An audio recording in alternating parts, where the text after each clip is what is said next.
Let's mic Janata journalist. नमस्कार, let's mic में आपका स्वागत है। मैं हूं राखी जैन और आप देख रहे हैं जनता जर्नलिस्ट। क्या भगवान के घर में भी हिसाब किताब का सवाल पूछा जा सकता है? क्या मंदिर, मस्जिद, गुरुद्वारा या किसी भी धार्मिक संस्था के दान पर सवाल उठाना आस्था का अपमान है? या फिर ये उन करोड़ों श्रद्धालुओं का अधिकार है जो अपनी मेहनत की कमाई, अपनी श्रद्धा और अपना विश्वास इन संस्थाओं के चरणों में समर्पित करते हैं? पिछले कुछ महीनों में देश के अलग अलग हिस्सों से जो खबरें सामने आई हैं, उन्होंने यही सवाल खड़ा कर दिया है। कहीं राम मंदिर के दान पात्र से करोड़ों रुपए की कथित चोरी की जांच चल रही है, कहीं सदियों पुराने मंदिर में करोड़ों रुपए के वित्तीय गड़बड़ी के आरोप सामने आए हैं, कहीं प्रसाद की बिक्री में अनियमितताओं की जांच हो रही है, तो कहीं धार्मिक संपत्तियों और वक्फ की जमीनों के दुरुपयोग के आरोप लग रहे हैं। सवाल किसी एक मंदिर, किसी एक धर्म या किसी एक ट्रस्ट का नहीं है। सवाल उस भरोसे का है जिसे करोड़ों लोग बिना किसी रसीद, बिना किसी शर्त और बिना किसी संदेह के भगवान के चरणों में अर्पित कर देते हैं। आस्था की सबसे बड़ी ताकत विश्वास होती है, लेकिन जब उसी विश्वास के साथ जुड़े धन पर सवाल उठने लगे, तब जवाबदेही भी उतनी ही जरूरी हो जाती है। सबसे पहले बात अयोध्या के श्री राम जन्मभूमि मंदिर की। देश विदेश से करोड़ों श्रद्धालुओं ने रामलला के दर्शन किए और खुले मन से दान दिया। लेकिन इसी बीच दान पात्रों से कथित चोरी का मामला सामने आया। एसआईटी जांच शुरू हुई। बाद में जांच से जुड़ी रिपोर्टों में दावा सामने आया कि कथित चोरी की वास्तविक राशि शुरुआती अनुमान से कहीं अधिक हो सकती है। जांच एजेंसियां ये पता लगाने में जुटी हैं कि दान की रकम का पूरा हिसाब कहां गया, बरामदगी कम क्यों हुई और क्या पूरी जानकारी जांच एजेंसियों तक पहुंचाई गई थी। ये मामला अभी जांच के दायरे में है और अंतिम निष्कर्ष आना बाकी है, लेकिन इसने पूरे देश को झकझोर दिया। अयोध्या का मामला इसलिए भी अधिक संवेदनशील है क्योंकि ये सिर्फ एक मंदिर नहीं, बल्कि करोड़ों लोगों की आस्था का केंद्र है। वर्षों के संघर्ष, कानूनी लड़ाई और जन भावनाओं के बाद बने इस मंदिर से लोगों की अपेक्षाएं भी असाधारण हैं। ऐसे में यदि दान प्रबंधन पर सवाल उठते हैं, तो उसका असर केवल वित्तीय नहीं, बल्कि भावनात्मक भी होता है। लेकिन ये कहानी केवल अयोध्या तक सीमित नहीं रही। राजस्थान के नागौर जिले में लगभग 500 वर्ष पुराने संत श्री चतुरदास जी महाराज मंदिर बुटाटी की जांच रिपोर्ट ने भी कई गंभीर सवाल खड़े कर दिए। जिला प्रशासन की जांच समिति ने मंदिर समिति के वित्तीय रिकॉर्ड की महीनों जांच की। रिपोर्ट में सोने चांदी के लेखांकन, दान राशि, भोजनशाला निर्माण, ग्राम विकास, सीसीटीवी खरीद, गौशाला और किराया आय सहित कई मदों में गंभीर गड़बड़ियों का उल्लेख किया गया। जांच समिति ने लगभग 22 करोड़ रुपए की कथित वित्तीय गड़बड़ी का आकलन किया और तत्कालीन और वर्तमान पदाधिकारियों के खिलाफ एफआईआर की सिफारिश की। हालांकि मंदिर समिति ने इन आरोपों से इनकार किया है। अब आगे की कार्रवाई जांच और कानूनी प्रक्रिया पर निर्भर करेगी। इस रिपोर्ट का सबसे चिंताजनक पहलू यह था कि जांच समिति को एक पूरे वित्तीय वर्ष का रिकॉर्ड ही उपलब्ध नहीं कराया गया। जब किसी धार्मिक संस्था के खातों का रिकॉर्ड ही उपलब्ध ना हो, तो श्रद्धालुओं के मन में सवाल उठना स्वाभाविक है। इसी तरह मध्य प्रदेश के आगर मालवा जिले के प्रसिद्ध मां बगलामुखी मंदिर में भी दान और चढ़ावे को लेकर विवाद सामने आया।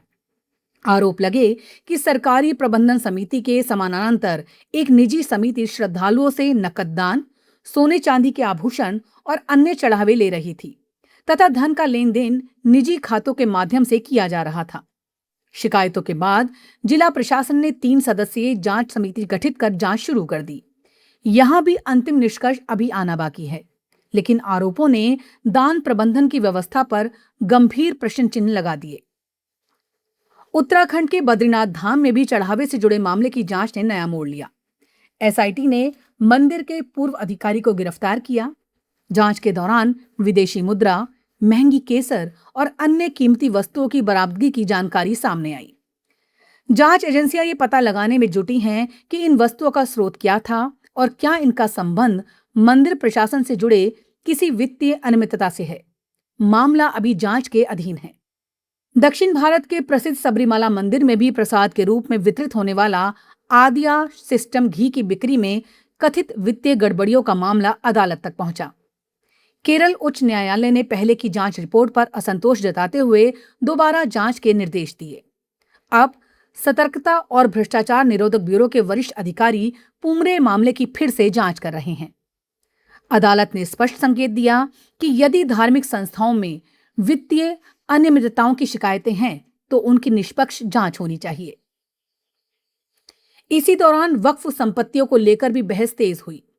ऑल इंडिया मुस्लिम जमात के राष्ट्रीय अध्यक्ष मौलाना शहाबुद्दीन रजवी ने उत्तर प्रदेश के मुख्यमंत्री को पत्र लिखकर सुन्नी और शिया वक्फ बोर्डों में कथित अनियमितताओं की उच्च स्तरीय जांच की मांग की।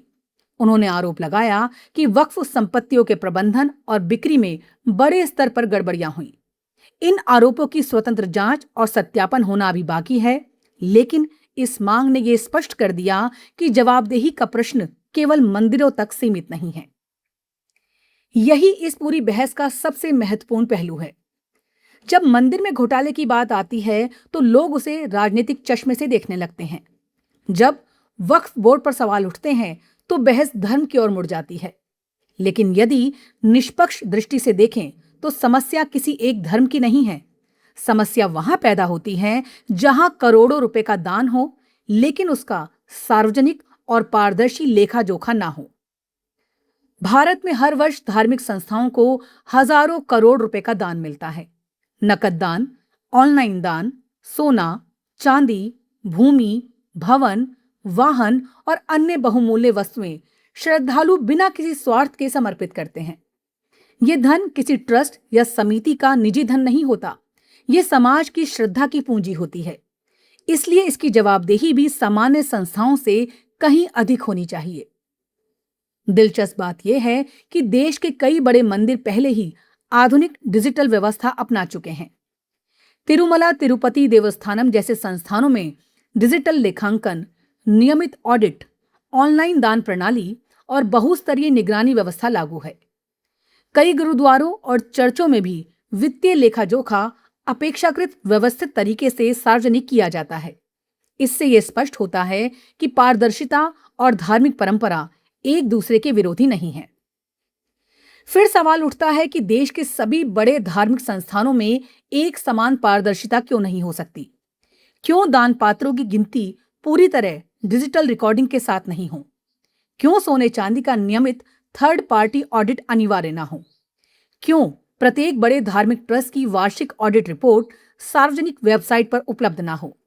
और क्यों श्रद्धालु ये ना जान सकें कि उनके दान का उपयोग किस उद्देश्य के लिए किया गया?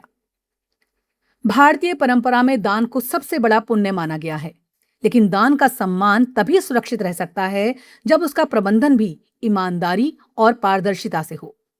आस्था का अर्थ अंधविश्वास नहीं होता, आस्था का अर्थ विश्वास होता है, और विश्वास तभी मजबूत रहता है जब उसके साथ जवाबदेही भी जुड़ी हो। इसलिए आज आवश्यकता किसी धर्म विशेष को कटघरे में खड़ा करने की नहीं है, आवश्यकता ऐसी व्यवस्था बनाने की है जिसमें मंदिर हो या मस्जिद, गुरुद्वारा हो या चर्च, मठ हो या वक्फ, हर धार्मिक संस्था समान पारदर्शिता, समान ऑडिट और समान जवाबदेही के सिद्धांत पर काम करे। क्योंकि श्रद्धालु जब दान पात्र में पैसा डालता है तब वो किसी समिति, ट्रस्ट या प्रबंधन को नहीं देता, वो उसे ईश्वर को समर्पित करता है।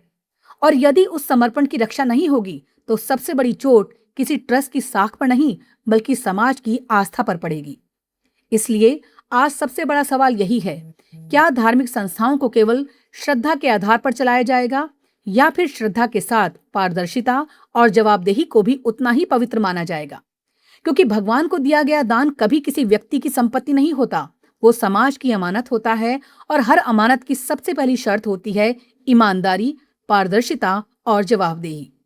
यही किसी भी धर्म की वास्तविक मर्यादा है, यही सुशासन का मूल सिद्धांत है, और शायद यही वो रास्ता है जिससे आस्था भी सुरक्षित रहेगी और जनता का विश्वास भी।